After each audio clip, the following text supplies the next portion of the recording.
I greet you all in the name of Jesus Christ and I invite you to meditate on the Word of God today. And for today's meditation, I would like to take your attention to the book of Luke, chapter 7, verses from 36 to 50. आज के मनन के लिए मैं आपका ध्यान जो है लूका के सुसमाचार उसके 7वें अध्याय उसके 36 पद से लेकर 50 पद तक मैं आपका ध्यान लेना चाहता हूँ। और ये जो कहानी है, ये वचन हमने कई बार पढ़े हैं, फिर से एक बार उन्हीं बातों को मैं दोहराना चाहता हूँ। तो एक लंबा पैसेज है, मैं इसे ध्यान से पढ़ता हूँ। फिर किसी फरीसी ने उससे विनती की कि वह उसके साथ भोजन करे। अतः वह उस फरीसी के घर में जाकर भोजन करने बैठा। उस नगर की एक पापिनी स्त्री यह जानकर कि वह फरीसी के घर में भोजन करने बैठा है, संगमरमर के पात्र में इत्र लाई और उसके पाँव के पास पीछे खड़ी होकर रोती हुई इसके पाँव को आंसुओं से भिगोने और अपने सिर के बालों से पोंछने लगी और उसके पाँव बार बार चूमकर उन पर इत्र मला। यह देखकर वह फरीसी जिसने उसे बुलाया था अपने मन में सोचने लगा, यदि यह भविष्यवक्ता होता तो जान जाता कि यह जो उसे छू रही है वह कौन और कैसी स्त्री है, क्योंकि वह तो पापिनी है। यीशु ने उसके उत्तर में कहा, हे सिमोन, मुझे तुझसे कुछ कहना है। वह बोला, हे गुरु कह। किसी महाजन के दो देनदार थे, एक 500 और दूसरा 50 दिनार का देनदार था। जब उनके पास पटाने को कुछ न रहा तो उसने दोनों को क्षमा कर दिया। इसलिए उनमें से कौन उसे अधिक प्रेम रखेगा? सिमोन ने उत्तर दिया, मेरी समझ में वह जिसका उसने अधिक छोड़ दिया। उसने उससे कहा, तूने ठीक विचार किया है। और उस स्त्री की ओर फिर कर उसने सिमोन से कहा, क्या तू इस स्त्री को देखता है? मैं तेरे घर में आया परंतु तूने मेरे पाँव धोने के लिए पानी न दिया, पर इसने मेरे पाँव आंसुओं से भिगोए और अपने बालों से पोंछा। तूने मुझे चुमा न दिया, पर जब से मैं आया हूँ तब से इसने मेरे पाँव का चूमना न छोड़ा। तूने मेरे सिर पर तेल नहीं मला, पर इसने मेरे पाँव पर इत्र मला है। इसलिए मैं तुझसे कहता हूँ कि इसके पाप जो बहुत थे क्षमा हुए, क्योंकि इसने बहुत प्रेम किया। पर जिसका थोड़ा क्षमा हुआ है वह थोड़ा प्रेम करता है। और उसने स्त्री से कहा, तेरे पाप क्षमा हुए। तब जो लोग उसके साथ भोजन करने बैठे थे वे अपने अपने मन में सोचने लगे, यह कौन है जो पापों को क्षमा भी करता है? पर उसने स्त्री से कहा, तेरे विश्वास ने तुझे बचा लिया, कुशल से चली जा। तो यहाँ पर एक फरीसी है जिसने यीशु मसीह को अपने घर में आमंत्रित किया है भोजन पर, और यीशु मसीह के साथ उसके चेले भी हैं। बहुत सारे फरीसी भी वहां पर लोग हैं जो यीशु मसीह के साथ में फरीसी के घर में आमंत्रित हुए हैं। उस फरीसी का नाम सिमोन है। ये शायद बड़ा समाज का एक बड़ा लीडर है और अमीर है, जिसने यीशु मसीह जो रबी कहलाता है, गुरु कहलाता है, उसको अपने घर में आमंत्रित किया है। उसके भोज रखा है। आमंत्रित किया मतलब आदर के लिए उसका भोज रखा है और वहां पर यीशु मसीह जाते हैं।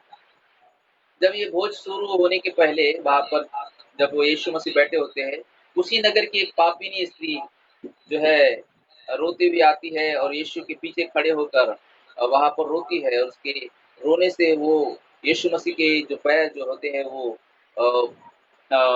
वो जो है गीले होते हैं और उसको अपने आंसुओं से पोंछती है ना। अभी यहाँ पर मेरे पास ऐसी सुविधा नहीं कि मैं आपको बैठकर बताऊं कि कैसे यहूदी लोग बैठने का तरीका होता है, लेकिन हम जब घुटनों पर आकर बैठते हैं तो हमारे पीछे पैर जो है ये जो तले हुए है, तो यहूदी लोगों में जब नीचे बैठने का तरीका ऐसा ही था, वो ऐसा बैठते थे किसी पे।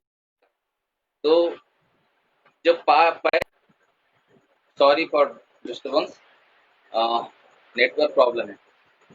तो जब हम घुटनों में बैठे तो हमारे पैर जो है पीछे जाते हैं, तो वहां पर एक स्त्री है, उस नगर की स्त्री है जो पापिनी कहलाती है। पापिनी अर्थात शायद व्यभिचार में पड़ी है या और कोई दूसरी प्रॉब्लम्स है। वो स्त्री जो है आती है और वहां पर रोती है, और उसके आंसू जो है यीशु मसीह के पैरों पर गिरते हैं, और वो अपने बालों से जो है यीशु मसीह के उस पैरों को साफ करती है और उसके पैरों को चूमती है। ऐसा लिखा है पवित्र शास्त्र में, बहुत स्पष्ट रूप से लिखा है कि यीशु मसीह के पैरों को क्या करती है, चूमती है। और उसके बाद में वो बहुमूल्य इत्र जो है वो उसमें संगमरमर के पात्र में जो है ना, सिहाज ये bottle of alabaster, and there it has a precious one kind of perfume. एक प्रकार का बहुत सुगंधित ऐसा परफ्यूम उसके पास में है, और वो अलाबास्टर या संगमरमर के पात्र को तोड़कर उसको उसके पैरों पर वो ढेलती है, और उसके वो संगमरमर के जो जो निकलता है, जो इत्र निकलता है उसके पैरों पे मलती है, और उससे सारा जो भवन जहाँ पर यीशु मसीह और फरीसी लोग बैठे हैं वो सब भर जाता है। लेकिन ये बात जब ये जो कार्य जब होता है, जिसने आमंत्रित किया है सिमोन जो फरीसी है वो देखता है और वो अपने मन में विचार करता है, और वो यीशु मसीह के बारे में सोचता है कि अगर ये सही में भविष्यवक्ता होता, ये जान जाता कि ये स्त्री जो उसको छू रही है वो कौन है और कैसी। दो दो बातें वो कहता है, अपने मन में सोचता है कि वह कौन है और कैसी। और ये मन की बात यीशु मसीह जान जाते हैं, उसको एक दृष्टांत बताते हैं। एक दृष्टांत बताते हैं, बोलते हैं कि एक जो लोन देने वाला है, देनदार है, जो पैसा देता है ब्याज है, उसने दो लोगों को अपना पैसा दिया है। एक को 500 दिनार दिया है, एक को 50 दिनार दिया है, लेकिन दोनों इस लायक नहीं है कि उसके कर्जे को चुकाए। तो वो क्या करता है, देनदार वो दयालु होता है और दोनों को माफ कर देता है।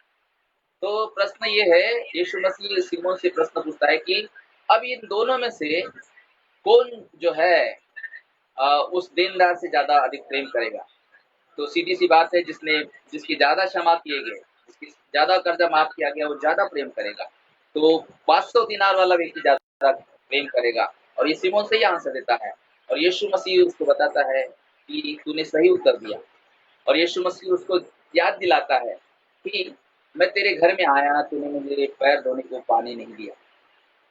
मैं तेरे घर में आया, तूने मुझे चुमा नहीं दिया, है ना। मतलब फरीसी, ये यहूदी लोगों में एक संस्कृति थी, जब वो किसी के घर में आमंत्रित करते थे, जब कोई मेहमान उनके घर में जाता था तो उनको बड़े प्यार से गले लगाकर वो पुरुष पुरुष को चुमता था, स्त्री स्त्री को चुमती थी, और इस प्रकार से वो अपने घर में किसी का अभिनंदन या वेलकम किया करते थे। लेकिन यीशु मसीह गुरु होने के बाद भी ये फरीसी जो है, यीशु मसीह को इस प्रकार से उसने गले नहीं लगाया, न चुमा लिया, उसने ऐसे ही आमंत्रित किया अपना बड़ापन दिखाने के लिए।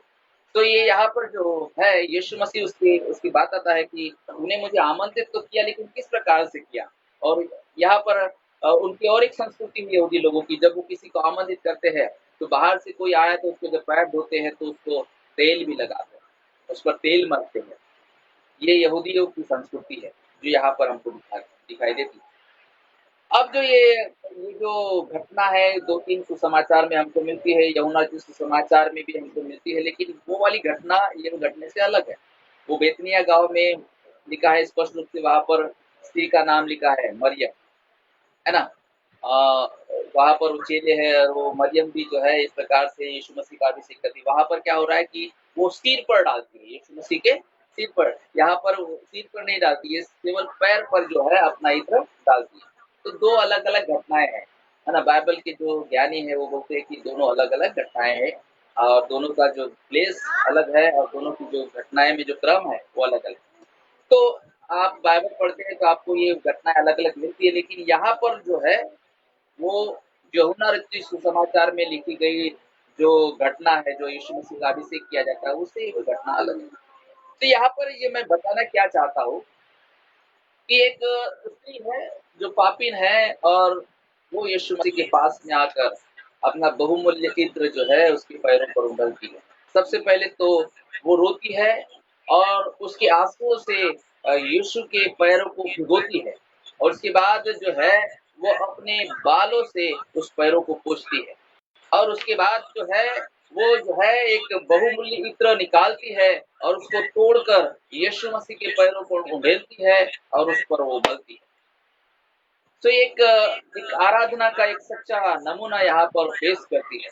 एक एक तरफ सिमोन फरीसी है जिसने यीशु मसीह को अपने घर में भोज करने के लिए अर्थात उसकी जीवनार रखने के लिए आमंत्रित किया है और एक तरफ बिन बुलाई हुई एक स्त्री है जो उस भोज में आती है और यीशु मसीह का इस प्रकार से वो स्वागत करती है, इस प्रकार से वो यीशु मसीह की आराधना करती है और यीशु मसीह जो उसको कहता है आखिरी के शब्द बहुत ही हमारे जीवन के लिए बहुत ही महत्वपूर्ण है। वो कहता है तेरे पाप क्षमा हुए। क्या कहता है उसको? हे स्त्री तेरे पाप क्षमा हुए, है ना।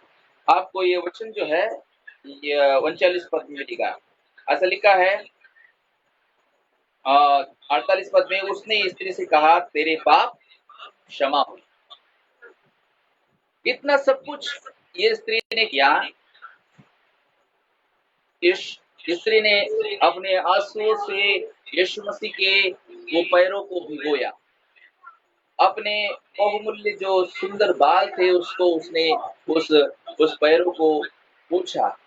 उसके बाद जो है उस पैरों को यीशु मसीह के पैरों को बार बार चूमती रही जब तक वो वहां पे रही और यीशु मसीह ने मना नहीं किया उसको, है ना। यीशु मसीह सर्वज्ञानी जानता था ये व्यभिचारिणी स्त्री, फिर भी यीशु मसीह ने अपने पैरों को चूमने दिया, है ना। क्योंकि ये जो चुम्बन था ये उस प्रकार से नहीं था जो फरीसी सोच रहे थे, जो वहां पर बैठे लोग सोच रहे थे। ये जो था एक प्रेम प्रदर्शित करने वाला चुम्बन था और वो यीशु मसीह के पैरों को चूम रही थी और उसके बाद उसने अपनी सबसे कीमती जो साधन जो वस्तु उसके पास थी उसको तोड़कर यीशु मसीह के पैरों पर उंडेल दिया और इन सब का रिजल्ट ऐसा हुआ कि यीशु ने उसके पापों को क्षमा किया। अब यहूदी जब हम संस्कृति देखते हैं, जो यहूदी जो नया नियम में हम देखते हैं फरीसी सदूकी शास्त्री महायाजक, ये एक संस्कृति है और वहाँ उनका विश्वास क्या है? उनका विश्वास है कि कोई भी पाप क्षमा नहीं कर सकता और ये हकीकत है। इस संसार में पापों की क्षमा कोई इंसान नहीं दे सकता। किसी इंसान के पास इतनी सामर्थ्य नहीं है कि वो पापों की क्षमा दे सके। किसी के पास इतना अधिकार नहीं है कि पापों की क्षमा कोई आपको दे सके, है ना।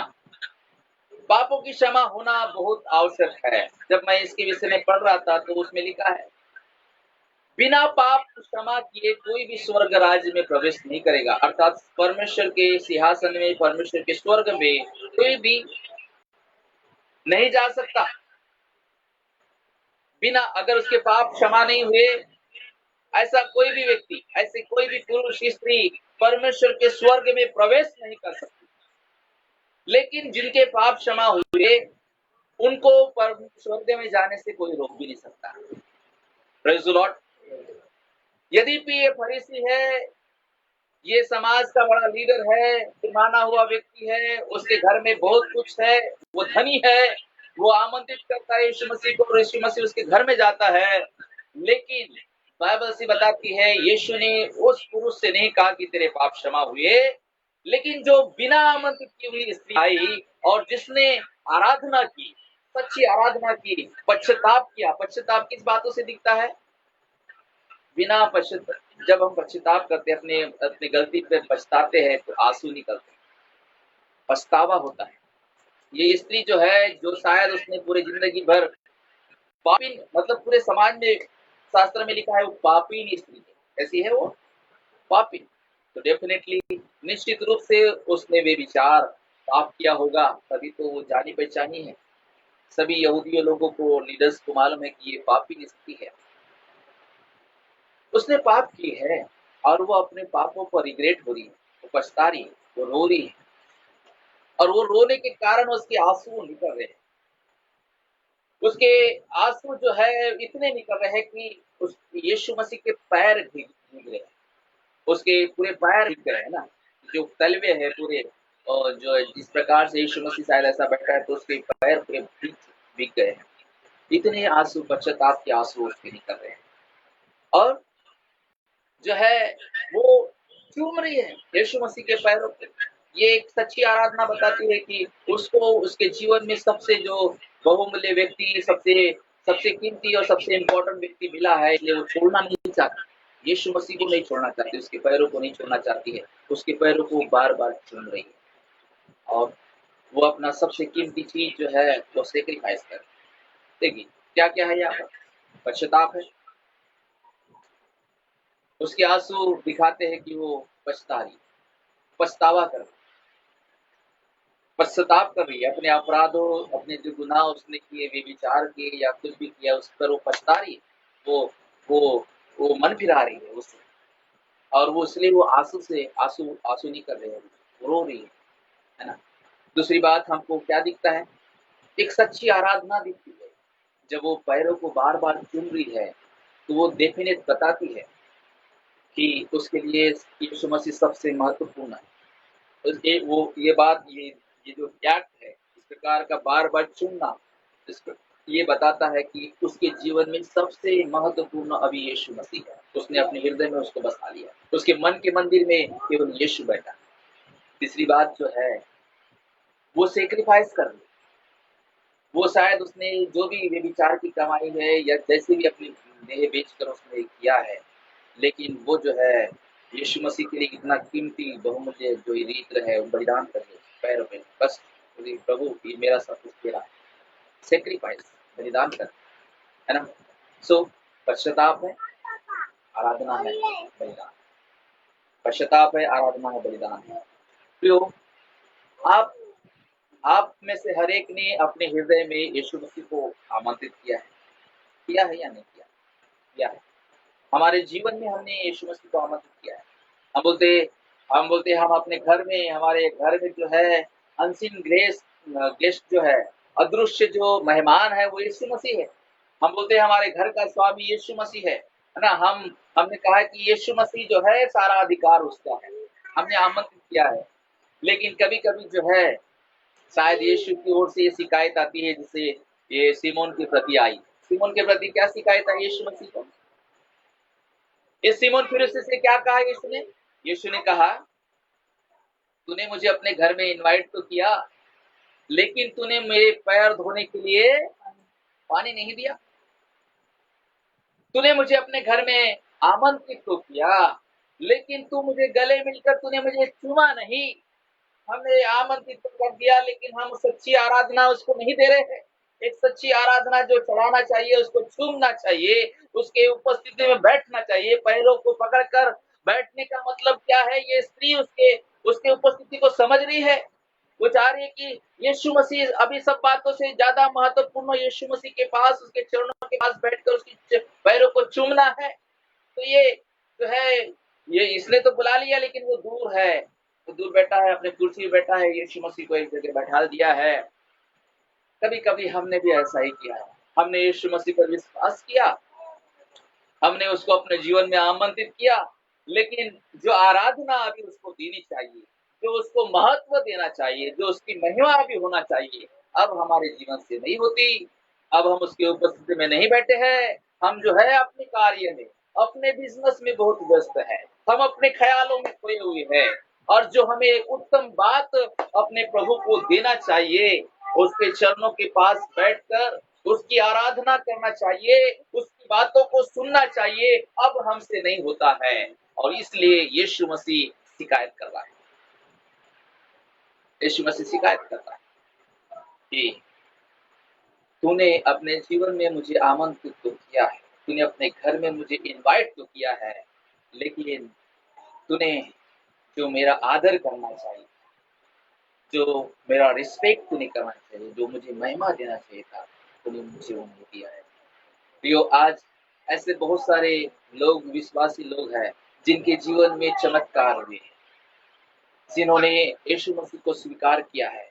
लेकिन मैं डेफिनेटली पूरे पूरे श्योरिटी के साथ बताता हूँ कि वो लोग यीशु मसीह के साथ बैठकर, उसके चरणों के पास बैठकर उसकी आराधना नहीं कर पा रहे।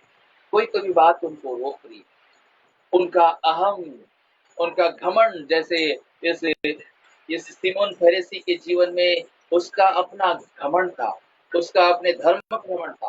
वो एक अच्छा लीडर था, वो एक जाना माना हुआ व्यक्ति था उस नगर का। और वो बोलता है मैंने यीशु को इनवाइट कर दिया ना, रबी को इनवाइट कर दिया, काफी है उतना। अभी यीशु मेरे बारे में बड़ी बड़ी बातें कहेगा। वो कहेगा ओ सिमोन ने मुझे अपने घर में इनवाइट किया, कितना समाज का एक अच्छा व्यक्ति है। लेकिन यीशु मसीह ने ऐसा नहीं कहा उसके विषय में। यीशु मसीह ने उससे तो शिकायत की और कहा, हे सिमोन, जब मैं तेरे घर में आया तूने मेरे पैर धोने के लिए पानी नहीं दिया। जब मैं तेरे घर में आया तूने मुझे गले मिलकर मुझे नहीं चूमा। लेकिन ये यहाँ पर एक स्त्री है, बिन बुलाई है, उसको किसी ने इनवाइट नहीं किया है, वो आकर उसने मेरे पैरों को पकड़ लिया है, उसने अपने आंसुओं से मेरे पैरों को भिगोया है, उसने मेरे पैरों को चूमना नहीं किया। प्रियो, अगर यीशु मसीह सही में आपके जीवन का प्रभु है, तो सच्चा प्रभु आपका है, तो आपका आपका फर्स्ट प्रायोरिटी क्या है? पहली प्राथमिकता क्या है कि आप जो है, अगर आपके जीवन में उसको आपने आमंत्रित किया है, तो आप उसको एक सच्ची आराधना करें।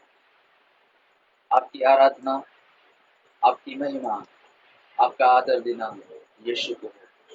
आप उसके साथ समय बिताएं, उसकी संगति में रहे।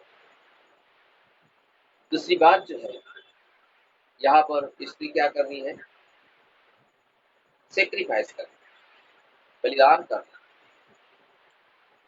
बलिदान करना इतना आसान नहीं है। जब हम पढ़ते हैं रोमियो की पत्री उसका 12 अध्याय में, तो ऐसे लिखा है कि क्या करो? बलिदान करो। तुम्हारी आत्मिक सेवा क्या है? उस वचन को पढ़ेंगे तो हमको पता चलेगा। 12 अध्याय, रोमियो 12 अध्याय उसका पहला पद। इसलिए हे भाइयों, मैं तुमसे परमेश्वर की दया स्मरण दिलाकर विनती करता हूँ कि अपने शरीर को जीवित और पवित्र और परमेश्वर को भावता हुआ बलिदान करके चढ़ा। शरीर को चढ़ाना है। कैसे चढ़ाना है? जीवित, पवित्र और परमेश्वर को भावता हुआ बलिदान। यहाँ पर जो इस स्त्री ने भावता हुआ बलिदान जो चढ़ाया, उसके पास में जो सबसे कीमती जो चीज है वो उसने बलिदान कर दी। उसने जो है अपने अपने शरीर के जो बाल जो होते हैं, स्त्री को सबसे बहुमूल्य, उसको बहुत संवारती है, उसको बहुत अच्छे से रखती है ना। ऐसा लिखा है कि बाल जो है स्त्री की सुंदरता को दिखाते हैं। ब्यूटी, बाल स्त्रियों की सुंदरता में और सुंदरता को बढ़ाते हैं। तो यहाँ पर इसने अपने बालों की चिंता नहीं की। मेरे बाल जो है खराब हो जाएंगे, या मेरे बाल जो है बुझ जाएंगे, बिगड़ जाएंगे। लेकिन उसने यीशु मसीह के लिए उसको बलिदान कर दिया। उसने अपने बालों को बलिदान किया, और उसने अपने बहुमूल्य इत्र, जो शायद हम जब इत्र लेते हैं, परफ्यूम लेते हैं, तो क्या करते हो? हम दूसरों के लिए लेते हैं, है ना। ना हम लोग बॉम्बे में दिल्ली में जाते हैं तो हमारे पास किसी एक ने अगर मान लो परफ्यूम खोल दिया, मेरे पास तो बहुत सारे लोग आते हैं, और खोल दिया तो ला थोड़ा सा, ला थोड़ा सा, आधा वही पे खत्म हो जाता है ना। सब लोग मार के निकल जाते हैं। यहाँ पर ये हम जब परफ्यूम वगैरह खरीदते तो अपने लिए करते हैं कि कहीं जाएंगे तो हम लगा कर जाएंगे। लेकिन यहाँ पर इतना बहुमूल्य इत्र जो है, उसने पूरा का पूरा कहाँ पे ढूंढेला? वो भी इधर उधर नहीं ढूंढेला, सीधा डायरेक्ट पैरों में। ये बता रहा है कि ये इत्र ज्यादा कीमती नहीं है, ये तो तेरे पैरों की धूल भी नहीं, है ना। तेरे पैरों की धूल साफ हो जाए इस इत्र से, तो उतना काफी है। पूरा का पूरा इत्र जो है यीशु मसीह के पैरों को बलिदान किया। एक उत्तम बलिदान। आराधना में क्या होता है? बलिदान होता है ना। हम कभी कभी आ जाते हैं, धन्यवाद धन्यवाद धन्यवाद प्रभु। धन्यवाद हृदय से आ भी रहा है कि नहीं आ रहा है? या फिर आगे वाला आराधना लीडिंग करने वाला बोलता है आओ हम धन्यवाद देंगे हाथों को उठाकर, तो वो जब बोलेगा तो हम हाथ उठाएंगे, या फिर वो बोलेगा तो हम खड़े हो जाएंगे। लेकिन क्या आपके मन से आता है कि मैं प्रभु की महिमा के लिए खड़े हो जाऊं? क्या आपके मन से निकलता है कि मैं प्रभु की महिमा के लिए अपने हाथ उठाऊं? क्या आपके मन से लिखता है कि प्रभु की महिमा के लिए मैं ये अपना चढ़ा दूं, कुछ की आराधना करूं? नहीं, ये स्त्री के जीवन में ये बात है। इसलिए जब ये कंपेयर किया दो दो दो आ, दो कर्जदारों का, जो कर्ज लेने वाले उसका उदाहरण यीशु मसीह ने बताया कि एक के 500 दिनार देने हैं और एक को 50 दिनार देने हैं। दोनों जो है नहीं चुका सकते। मैं बताऊं, हम जो है हमारे पापों का जो कर्ज है, हमारे पापों का जो जुर्माना है, नहीं चुका सकते। मैं प्रश्न पूछता हूँ, आप में से कौन है जो परमेश्वर को आपके पापों का जुर्माना चुका सकता है? कोई भी नहीं।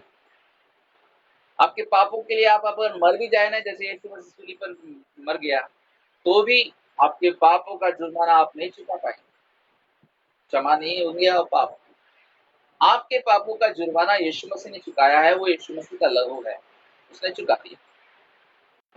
लहू बहाने के द्वारा, उसके बलिदान करने के द्वारा जो है यीशु मसीह परमेश्वर ने आपके पाप क्षमा किए गए।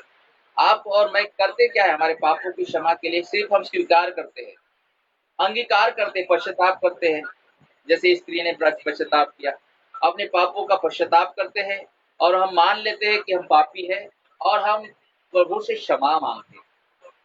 तो यहाँ पर एक क्षमा दे मिलने का एक तरीका, यहाँ पर एक नियम वहां पर हमको मिलता है। नियम क्या है? पापों की क्षमा के लिए पश्चाताप होना चाहिए। क्या होना चाहिए? पापों की क्षमा के लिए पश्चाताप होना चाहिए। पापों की क्षमा मिलने के लिए अंगीकार होना चाहिए।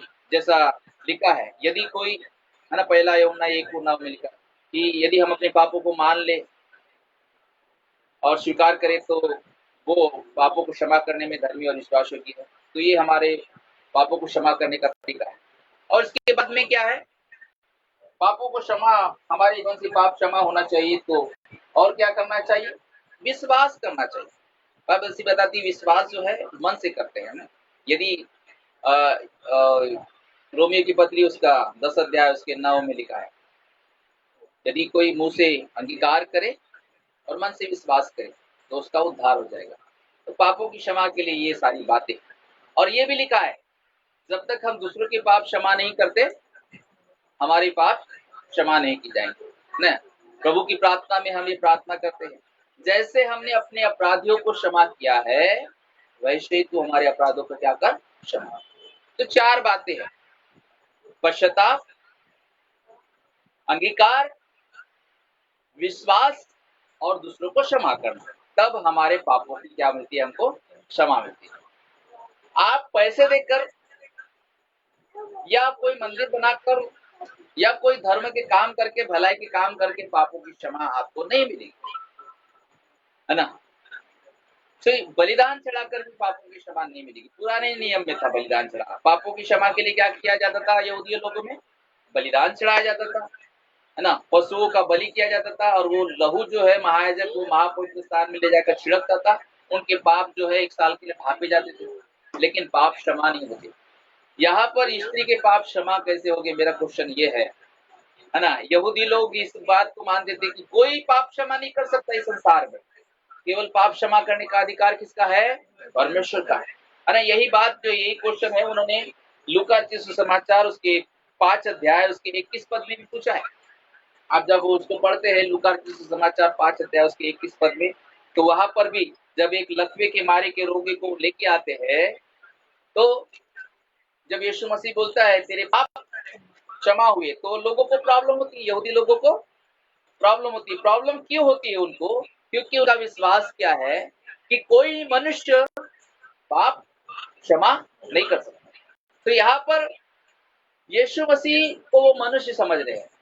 फरीसी सदूसी लोग जो है, उन्होंने यीशु मसीह को जाना ही नहीं कि वो परमेश्वर का पुत्र है, उसके पास पाप क्षमा करने का अधिकार है।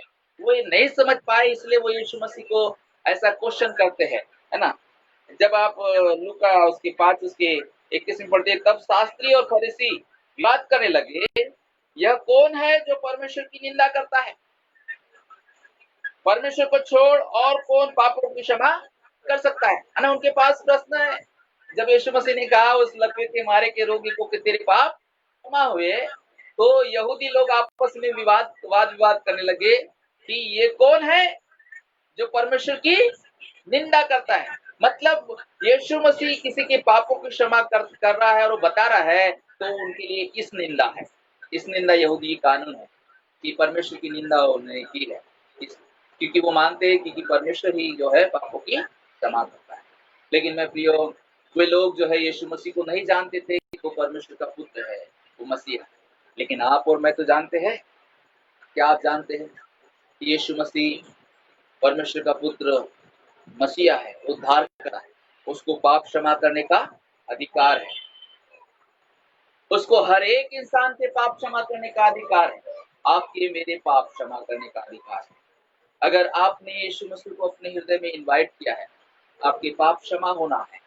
पाप क्षमा इसलिए होना है क्योंकि एक दिन आपको स्वर्ग राज्य में प्रवेश करना है ना। जिसके पाप क्षमा नहीं हुए वो स्वर्ग में नहीं जाएगा, प्रभु की उपस्थिति में नहीं जाएगा, क्योंकि परमेश्वर जो है पाप से घृणा करता है। पाप कभी भी स्वर्ग के परमेश्वर की उपस्थिति में प्रवेश नहीं कर सकता। तो यहाँ पर सबसे बड़ी आशीष जो स्त्री ने पाई, एक अच्छी आराधना प्रस्तुत करके, पश्चाताप करके, आराधना करके और विश्वास करके और बलिदान चढ़ा के जो उसने पाया, वो क्या पाया? उसने पाया पापों की क्षमा। सबसे कीमती चीज पा लिया, सबसे कीमती वरदान पा लिया। आपको और मेरे को इस जीवन में क्या होना चाहिए? सब लोग जो है इस लॉकडाउन में पैसे के लिए कुड़कुड़ा रहे हैं। पैसा नहीं है क्या करेंगे, काम नहीं है क्या करेंगे। ये है जो है, ये जिंदगी के लिए बहुत जरूरी है पैसा, मैं मानता हूँ। लेकिन पैसे से आपको पापों की क्षमा मिलेगी?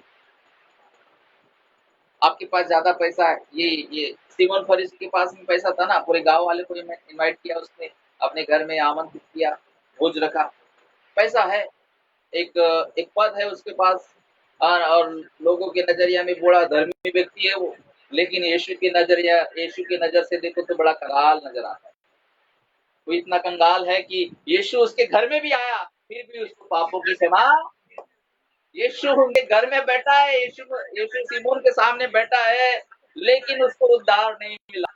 कितना अभागा होगा वो व्यक्ति जो चर्च गया, कितना अभागा होगा वो व्यक्ति जो यीशु मसीह